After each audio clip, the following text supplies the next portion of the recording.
humans against the machines.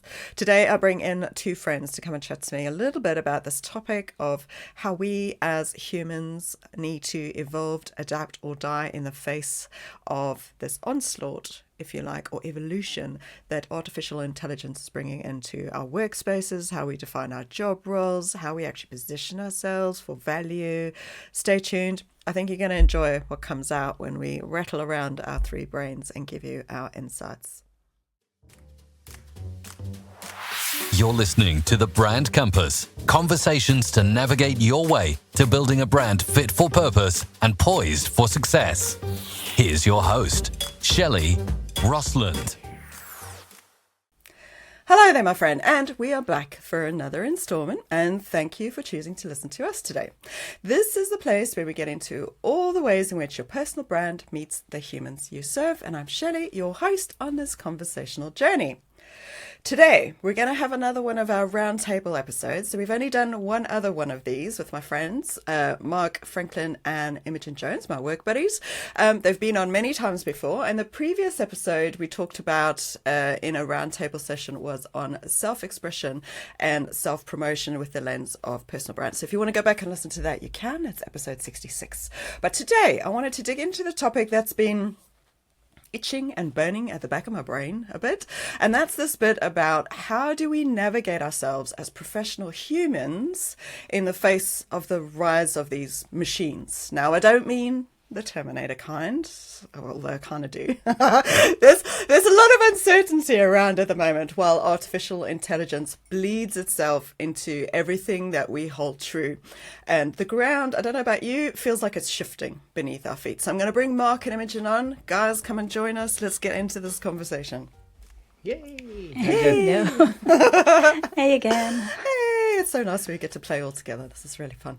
So, so what I wanted to maybe get a temperature check from all of us quickly just around the room, because much like the listeners, we might be feeling all kinds of different things when it comes to the term and the concept of artificial intelligence. So maybe if we just quickly go around and see kind of how we're feeling as people, and then we'll get into some of the topics that probably affect us more as professionals trying to operate in this world that we're in. So Mark, do you want to kick us off? How are you feeling at the moment about artificial intelligence? How am I feeling? I'm feeling very positive, with a sort of a solid sense of pragmatism. In the kind of idea of, I like it, I like what it can do for me, I enjoy working with it as a tool, but I don't necessarily trust it, and I will always look for a human opinion over an AI opinion, just to kind of give me that honest sense check of, is this tool actually adding value? So yeah, you've got depending on what systems you're using, it is a bit like a puppy that wants to please you, isn't it? So it is having that sense check of, is it just saying something it wants you to hear, or is it saying something that's actually useful? I'm a bit like you, Mark. I like using it. I use it for sometimes to think out loud. So I have a bit of discussions with it. Again, like you said, you've got the danger there that you're in a bit of an echo chamber, but sometimes talking it out loud helps me formulate it and get it right in my head. So having it written down and kind of said back to me in bullet points or something like that, I can go, yeah, I am on the right track, or no, I'm not. And also, I like using it to make my life easier. So if I can get any systems or any processes that are repetitive, that I can get it to do for me. So you're feeling positive overall positive, but I think like anything with all these tools, it's not necessarily the tool that's the problem, it's the people using it. So I think we need to be mindful of letting it take over. It needs to be us controlling it and us using it as the tool rather than letting it replace us. Mm-hmm. And we will get into that as well.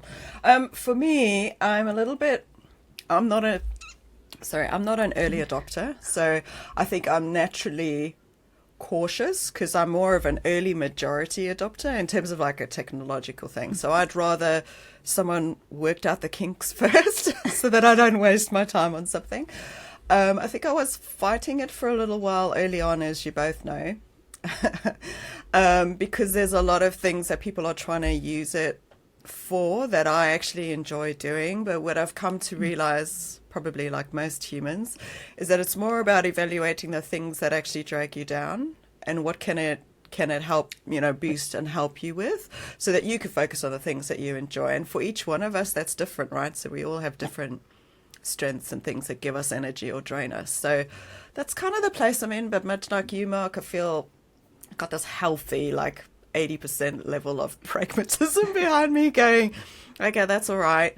But because I think for me, I'm worried about the knowledge bases that AI is learning from. And I haven't quite liked the fact that Twitter and places where there's horrible people say, not always speaking from a place of truth or fact is what AI is learning from. And that's the thing that I think I worry about the most.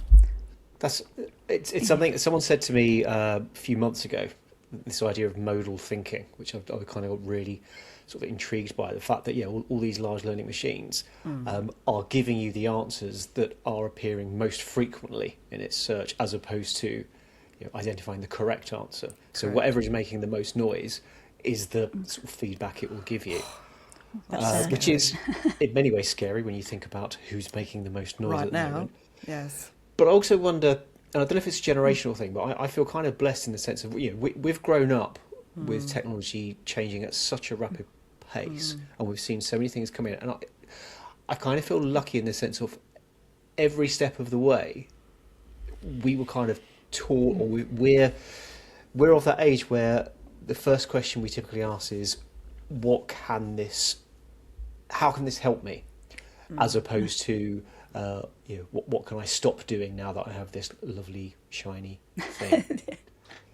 Because I don't know, I'm just as a designer, historically there were so many sort of platforms that I could use to kind of improve my workflows, but it was never about the is this the one that's going to help me cheat quickest? It's more about, is this the one that's going to add the most value to the work that I actually want to create? Yeah, it's making difficult things easier.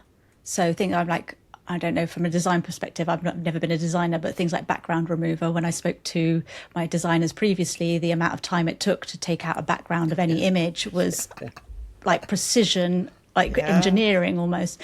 Whereas now they almost click a button and they go, there you go. And you think, okay, that's great. That means the designer can actually spend their time designing and using their creativity for something useful and beautiful, rather than laboriously cutting out an item from a picture. So I think that's how we need to, like you said, use it, is what am I doing in my day-to-day that I don't like, that I can kind of hand over to that office junior, which I guess is what AI is, that, you'll need to check it over. You can't just trust it to go off and do things. But like you said, you can, if something is really painful for you, you can go, okay, what can I put in place to make that better for me? If you love writing blog posts and things like that, absolutely do not hand that over. But it might be that you want a hand in helping with ideas for blog posts and going, okay, I really love writing, but I've already done 400 posts. What do I write about now? What other angle can I look at that? And then AI can then help with ideation. I think that leads nicely into our first topic, which we really wanted to get into, wasn't it? Which I knew you were going to go there, Imogen. Is this element of AI, remembering that AI is more like a tool and a co-pilot, a support system to you as a human, not a replacement. So that's a bit of what you've touched on there as well. And Mark, you talked a bit earlier in how you were feeling about stuff. I think it's this element of having the human being able to have that critical control over the output. So instead of just accepting the output, I think from a Gen X perspective, I don't know if and I know, Imogen, you're like, I'm on the cusp there. You're on the cusp of millennial, but I feel like you've got a lot of Gen X in there for you as well. But is that we keep asking why, but why? Like that toddler element, I feel like sometimes the younger generation have forgotten that element of asking that common sense question. I was like, okay, you've said that, but why have you said that? Or is that true? Or let me reflect back on that. Like I say, and also the danger there as well, if you do hand it over, if you are not an expert in what you do and you're not coming from a place of knowledge, you are letting the machine dictate that on your behalf and either saying things incorrectly, which ruins your credibility, or you just become a mishmash of the most average person out there who's doing what you do. Yeah. And so I guess stops you learning as well. If you're just going, that's fine. The machine could learn for me. I don't need to keep up to date with the new advances and the new changes in my industry. Yeah, but I think to a degree, having grown up with being a social media specialist in 2010, you know, when it all kind of started off in terms of businesses, like I could have done with back then probably a tool that goes, okay, you know that thing that you learned yesterday, it's changed. So maybe that would have been quite useful. So I think the collaboration aspect, or this co-pilot lens, I think I'm okay with that. I don't know about you. I don't feel like they're replaced, but I actually quite like the co-pilot metaphor. Yes, as in working alongside you to keep up to date and to keep abreast, and rather than having to go find things all the time, it can. But there have been other tools that have been doing that for a long time. Yeah, but I think just the heavy lifting of the things, like we said before, we're all different. We all have different strengths that gives us energy or takes away, you know. Mark, happy with the co-pilot supportive lens? Yeah, very much so. I think an interesting development for me, certainly in the last few months, is that in terms of searching anything now, I will do it through AI. So I'll do it through Claude or ChatGPT as opposed to Google. I've almost, other than sort of shopping, I've almost entirely replaced my default search. And I guess that's because at the moment AI hasn't gone down yet. It's starting now, the sponsored route, whereas Google will. It has ulterior motives. Yeah, it has ulterior motives, but also longevity helps with that. Whereas actually with the topic you're looking for, you can ask, Perplexity or something like that. I'm looking for this. This is what I want the answers for. Can you find that for me? But also, can you tell me where you found that, so that I can also back up what you're saying rather than going, you're giving me links to support what you're saying. Which it wasn't doing initially, was it? It was kind of drawing insights. But I like the fact that there are links now as well. I was just looking at our other topics just to see where we can move through for that. Because obviously with the personal branding work, so we've talked about the machines and being supportive to you and possibly not replacing you, right? But the thing about AI is that it can mimic us, so it can copy, because a lot of people are using some of the tools to create content and they think this is wonderful, and I was like, it's disastrous, my friend, because we can see it. So this area of this topic being that human uniqueness and personality is really our competitive edge, and it's what we should be leaning into. And so AI can't replace the authenticity of you as that person. Can we talk a little bit about that? It's also the way we communicate, isn't it? If AI, you could, especially if you haven't programmed it with how you talk and how you feel, and given it a bit more personality of your personality, it will just write something quite vague. And like you said, you can spot it off a mile off. You can see the words that it's using, the language, the kind of language. Like I said, I use it as an ideation tool. I talk it through. I go through like blog posts. I ask it for improvements, but I sometimes have to go back and go, well, no, you've just changed everything that was me about that sentence. So no, thank you. Mark, talk to me a little bit about the emotional side of things, the vulnerability side of things, because I know you'll have a view on that. Yeah, I mean, what I find really interesting, particularly for people who are leaning into sort of AI for content creation, is that disconnect between themselves and what we're reading, allegedly, from them. There's several people I know who I've worked with, or I've worked for, or who have worked, with me, and so on and so forth. And as individuals, as business owners, I have complete trust and faith and have that emotional connection to them when we're in the room. And then when I see some of their content, I think that's not you. And for people who don't know them as well as I know them, they don't know the difference. Sort of brand reputation, appearance, etc., etc. What damage is that doing? Yeah, are they attracting the right people to them? Because that's not how they are in real life. Quite, yeah. And I fear that the technology makes it easier for us to put noise out. But the magic is when you allow technology to support you in being yourself in more places, I guess. So, In more so that places, I like consistency that. of your magic, is upheld whether you're wherever you are. I think it speaks to this bit about, because a lot of the time we're working with subject matter experts, people who their value is in their knowledge, and a lot of what they're doing is spending a lot of one-on-one time with their clients. It's a trust-based relationship. Generally, the sales cycle is fairly long, although there's many that try and shorten that. It's actually difficult to shorten a trust-based sale. And ultimately at the heart of that is this, which is what you're alluding to with this disjointedness, is we need to connect with that human in order to know, like, and trust them. But what you're saying at the moment is, if you're using tools to help you do these things because it's a job you don't like doing, what you've got to just keep your eye on is that it is still true to you, number one, and that your personal narrative and your personality and your quirkiness or your humor or whatever it is, you might not be humorous, but everybody's slightly different, is still threaded through on that tone of voice, is what that personal brand work does. But if you don't, you're actually failing at the thing that you're trying to do, because you're trying to connect with people, and it's just never going to happen because there's always this rift.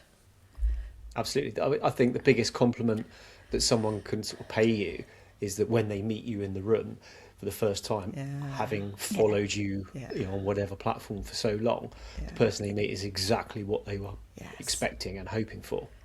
And if there is that disconnect, it just throws you off. And you're absolutely right. The know, like, and trust thing, and the long game, if you want to call it that, in terms of building those really deep, trusting relationships, that falls apart as soon as there is that friction, that kind of messes with the limbic system. Yeah. So do you think that disconnect then is also because it's in the written word, and if somebody that isn't a fan of writing or struggles to write, that maybe even if they're using AI as, to maybe bring the content out of them because they struggle with it, that maybe on video or audibly that might come across more genuine because you hear it in their voice? True. No, you're right. But I think, as we know, Emma, this is how we help people with that, even with the podcast host development, as well as the personal branding element, is to help articulate actually what is their tone of voice. And there's ways to do that, and we've got like specific instructions for AI for our clients where we can go, okay, our tone of voice is this is like broadly, because that's what PR and comms people do as well, don't they? They create this nice little paragraph of, well, this is what their tone of voice is, and it's the tuning fork. And you can train your AI with that tuning fork, which is what you were saying before. It's like, just give it the right information so that when it's creating the content, it's putting that tuning fork at play, so that, and you can double check it. You're meant to be the human that goes, actually, yes, does that sound like me? Does it not sound like me? Does it not? So I'm going to say you can teach it by giving it the instructions, but then also examples of the work that you've done previously for it to go, okay, I'm seeing that, I can see how that's coming across, and copy that better. But like you said, it's always going back through and making sure that it is genuinely you. And like you said, in the work that we do, we help people articulate who they are, what they stand for, give them the space and the time to think about it as well, because a lot of people do that work, they think they know themselves quite well, but actually they haven't defined, how do I want to be known? Also, how I also want to be perceived, right? Yeah. Which is where those personality traits come in. Yeah, I guess that's where kind of there's an interesting tightrope, because there will be those people who, as you say, their strength might not be the written word; they might be much sort of better, audio, visually, on video, audio, visual, etc. But also, there's coming back to the emotion and the vulnerability. There are people who, for all sorts of reasons, are not comfortable putting themselves out there into the space. So the tightrope they're walking is, I can use technology to put me out there. That's great. So that saves me the vulnerability, the fear of judgment, and so on and so forth. But if I haven't invested the time and the brain space to work out, as you were just saying, Shelley, who am I? What do I stand for? What are my values? What are my strengths? What do I want to be known for? then that technology, whilst it might be saving you time and saving you from that, It's actually feeling of wasting Yeah, you all of that. Yeah. it's completely wasting, all Yeah, of that because energy you're and just, effort. like you said earlier, it's people are then knowing you for something completely different. They're Yeah. going to meet you in a room and go, "Oh, that's not what I expected. I expected you to be more like this," because you've either trained your AI or you let your AI be so cheerful and optimistic, and actually you're a more quieter and more thoughtful person, or the opposite way round. That, like you said, when you want But to I meet think, people. yeah, and I had a discovery call the other day with a chap who's like, he's absolutely brilliant. Oh my God, the stories this man has is just like, it's unbelievable. And what he was saying that, I mean, and he was, he was rising ranks, like literally within territorial army. And the reason he wasn't getting top eight, he'd worked his whole career, right? And interpersonal relationships were amazing, like for his people skills are amazing, but because he wasn't the loudest and gregarious necessarily when it came down to the networking moment, when you speak to that person who's going to have the say, that's going to have the nod, he didn't get the top job, So I think while he and I were talking, it was just reiterating this for myself, that just because you're, say, quieter or more introverted, it doesn't mean you can't have impact, and it isn't fair, right? But at least from a technological perspective, this kind of evens the ground out a little bit. Yes, like you said, Mark, unfortunately, if you're not great on camera and stuff, you've just got to find other ways to make sure that you are putting yourself out there. And we talk a lot about trying to choose a visibility buffet that's sustainable, comfortable, and energizing for you as an individual. You don't necessarily have to do what other people are doing. But the challenge is, if you don't do that, from a digital first world, you might as well don't exist, competitively, at least, which is unfair. I know that. But, personal brand work can actually just help you with that differentiation of actually, getting okay with, okay, I am great. I am great at what I do. I might not It's like the doing confidence. that thing. Yeah, confidence, isn't it? That knowing who you are and knowing how to stand up for yourself. The loudest person in the room thing has always been an issue. Like back in the employment day, in my employed days, they used to dominate rooms, but I think that's noisy people. the noisy people. Again, I guess it's a leadership thing to make sure that everybody in the room is heard. Maybe. Yeah, that's a different issue. But yeah, like you said, if they feel confident in their expertise, in their knowledge, and what they have to say is valuable, and we do a lot of that work within the personal brand about how you position yourself. Mark, you alluded to earlier, is like by using these AI tools to create the content to save you time and effort. And what you're actually essentially doing is, one, wasting your time, two, creating more noise. Yeah. Which means you're just flooding the newsfeed with more nonsense that somebody else has got to wade themselves through, And it becomes this kind of self-fulfilling prophecy, because the more noise that is out there, that's the noise that the machines are learning from. Yeah. So learning from itself. The next user will sort of be fed when they're trying to create something of interest. So we need to stand out, right? So like if all the data is right and all the predictions are right, that 85% of the jobs as we know them today, like especially in our field, the creative field and marketing, I know definitely from the AI side, the IT side of things, and coding and development and a lot of math orientated things, 85% of jobs will either disappear or adapt or like fundamentally change, right? So that means that anybody who's doing that work, that is just the bottom is going to fall out of that employment market or that job market, right? So if we're left with 15% of human-based roles, what do we do? What do we do? Become an undertaker or a plumber. Something that cannot be replaced. Something that cannot be. Sorry, that's outrageously flippant. I tell you what. What's really interesting, so a quick story. So a friend of mine, and this is kind of like a real double-edged sword in terms of the success and power of AI versus, as you're saying, the kind of redundancy that it introduces. So a friend of mine who basically is creating websites for a couple of retail sites. So he's taking photos of products, and he's doing that thing which you see on websites now where you've got, let's say it's a shoe. and it's got that 360 rotation. Oh, so yeah, that's yeah. like 36 photos Yeah. of a shoe, which are then staggered. And of course, they have to be on a nice clean white background, so they have to be cut out, like you were saying, Imogen, Yeah. the whole Photoshop clipping thing. And he's basically he's created an AI script that, although he has to take the photos, and they have to be good photos, they don't have to be studio quality, and the AI script will clean them all up, it will cut them all out, it will create an animation, and it will upload it to the website. And that would have been, a day's Days work of work. for a photographer, a photo retoucher, blah blah, and that's like 2 minutes. So from his point of view, that is an incredible use of technology. That's fantastic. From the redundancy point of view, where's the photographer? Where's the photo retoucher? Where's the studio space? Yeah. It becomes a commodity then as well. If you can do that out in 2 minutes, you're The value losing drops. the expertise. If you can do it on a mobile phone, you don't have the fancy camera. So you're putting people out who are experts, who've spent years studying and getting to know their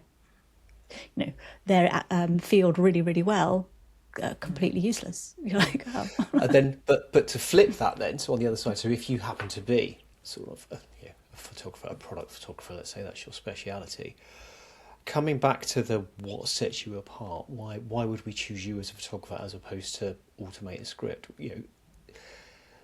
This whole know, like, trust thing, which is so valuable in terms of the relationship that any business owner has with their clients or their audience. I would kind of premise that the most important element of that is that you need to know, like, and trust yourself first.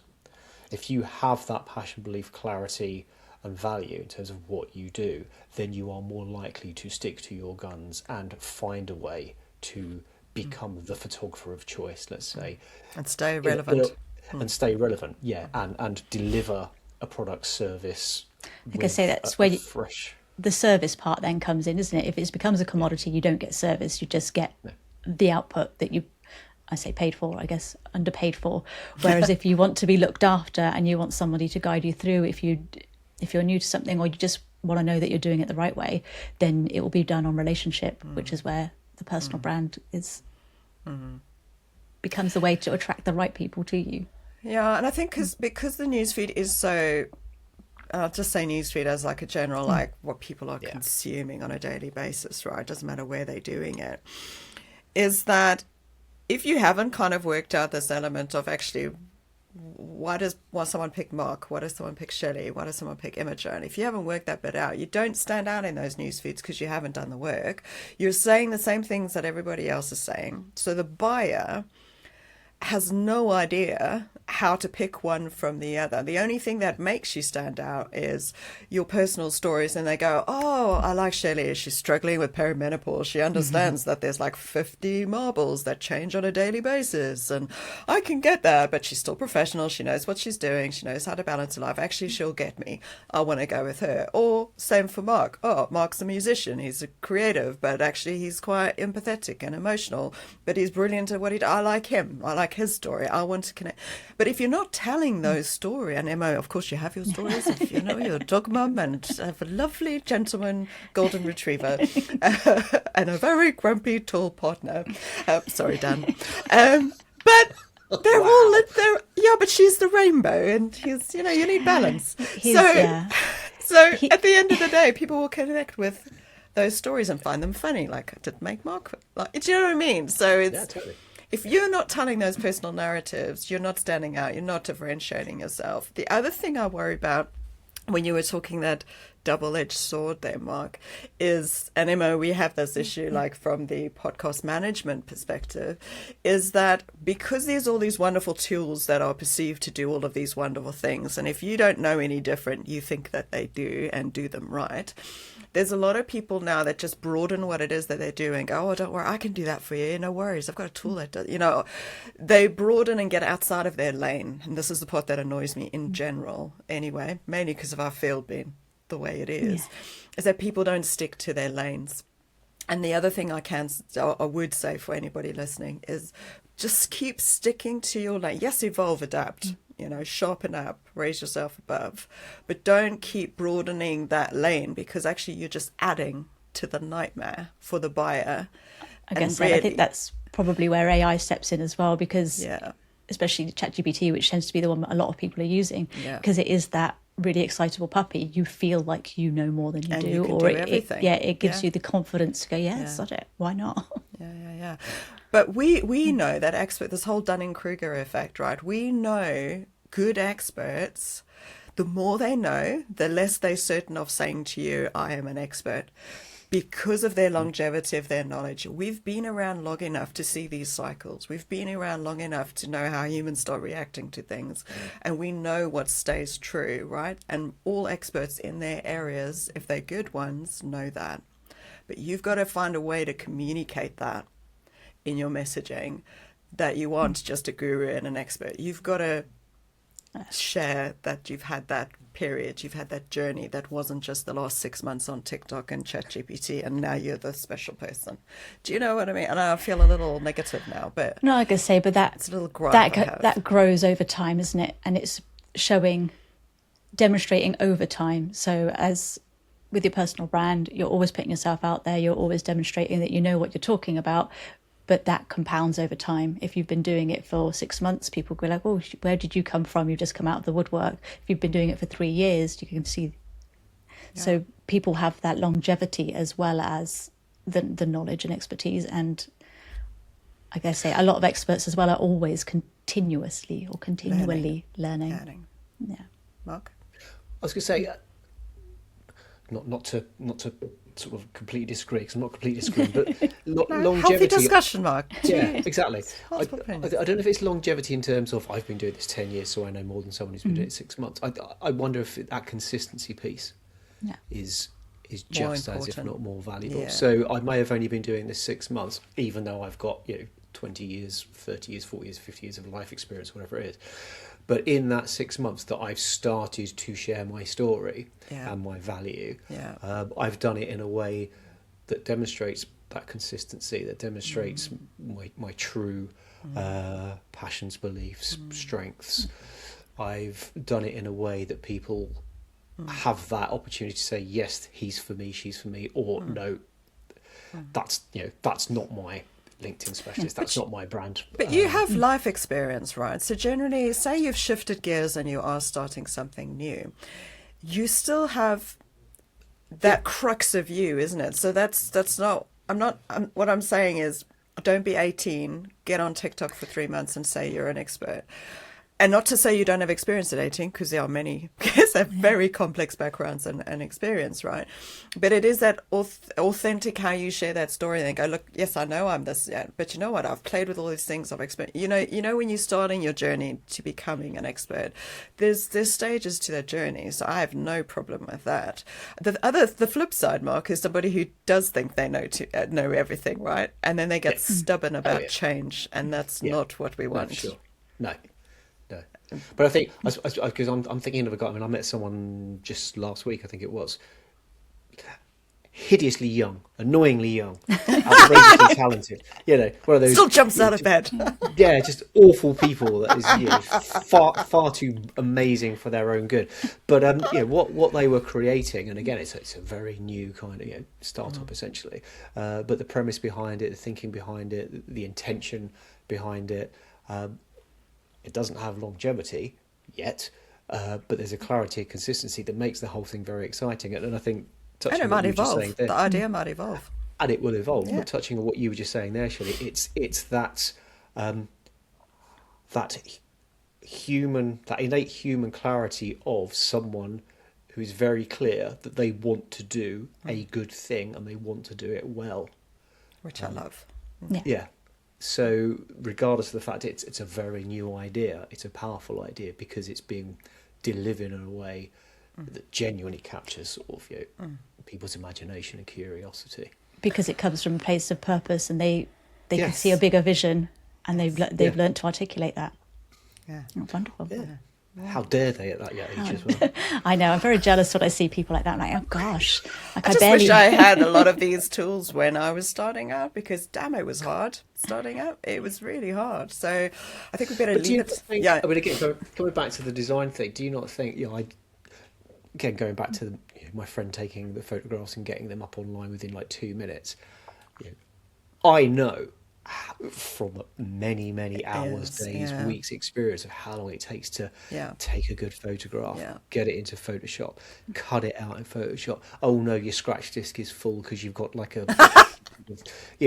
64 meg of memory. And you're like, the pain, Those but days. Oh my God. you learn so much Yeah, from you do. From the and process. I think you appreciate I was about to say the that. process more. And so today, when you've got technology that can help you do that, you're much more attuned to okay, this is the pain that this technology solves, as opposed to this is the shiny new toy. But again, it's generational because there's going to be less and less people that are going to feel that, right? Yeah. Imo? Yeah, I was going to say that we were having that conversation yesterday, Shelley, that I was talking to a friend of mine, and I was saying, I didn't have a mobile phone till I was 16 because there just weren't phones around until I was 16, and it wasn't even a Nokia. I think it was a Sega, and you could get 10 messages on there, and they were like, "Oh, what?" You have to be careful with your Texas. So yeah, and you characters. just they're thinking, "Oh, I've got literally the world in my pocket," and you had a brick at the age of, it was around the legislation about whether kids should be allowed social media up until that age. But yeah, we've learned through lots of time, many years, how things have progressed and how things have made our lives easier, that we don't, I mean, like just to be able to Google things in the pub when you had a conversation like, oh, who was so-and-so in that film? Or, oh, what was that You have to get better at interesting storing fact? knowledge though, as well. Well, yeah, because I used to know everybody's telephone numbers, and now I'm like, it starts with an 07. That's about as much as I can do. But that will be the same with AI, isn't it? That if we relinquish too much, if we don't know what we stand for and what we believe in, then we just relinquish it all to a machine. We become those chubby robots like in Wall-E that float around drinking sodas and eating burgers. The ones that flow around because there's nothing to do. I think all the personality is then lost, isn't it? You don't know who you're dealing with. No. Yeah, we don't know who you're dealing with, and you don't know who. Everybody just becomes bland. Oh God, we could go on for another 3 hours, but we're not going to because we've now got to the end of our time together. But thank you so much, guys. I really appreciate you coming on to have that chat with me. So I think what I'll do is just bring it all to a close now. But thank you very much. I enjoyed that. Thank you. Thank you. So I got loads, guys, from just picking on Mark and Imogen's brains there on this topic. But how are you feeling now that we've talked about it? Has it unsettled some dust for you in terms of how you're feeling about something? I think the main point that I want you to take away from today is that if they are predicting that AI is going to replace or shift or fundamentally change at least 85% of how work is done today across so many different fields, we're not just talking about the spaces that we work in. That means that there is this 15% of roles that are remaining for humans to fill, right? Which means that you have to start taking some extraordinary action to differentiate yourself and position yourself so that you can be considered for these roles or completely change what it is that you do. Now, this affects you whether you're running a business or whether you're actually the experienced go-to expert that actually works inside a company. So this advancement is not really going to go away. And unfortunately, as humans, we've never lived or experienced this kind of rift of fundamental change at such a pace before. If we think back in history, major change has happened over decades and sometimes centuries. And our change today is, I'm not actually going to change, I was going to say monthly, but I think actually sometimes it's daily, monthly, and annually right now. But this doesn't need to be scary. It can be refreshing and exciting, as we've kind of picked up in our conversations today. And it's a chance to recalibrate what you actually want for yourself. And that's what we're seeing with clients that we're working with their personal brand. But one thing is clear, you cannot ignore it. You cannot stay static. You will have to adapt. If you'd like a conversation about taking action and doing the work to position yourself to make the most of what's coming, book in a call. I'd love to have a chat with you. My contact details are in the show notes. So who do you know who could do with hearing this conversation and what we've talked about today? Share this episode. You know you want to. Until next time, my friend, stay strong, believe you have value. Yes, you do. And make good brand decisions. Thank you for listening to The Brand Compass. If you enjoyed this episode, make sure to share it with your entrepreneurial friends and help them make good brand decisions. Until next time, let's keep the conversation going at 𝗘𝗣𝗜𝗦𝗢𝗓.com.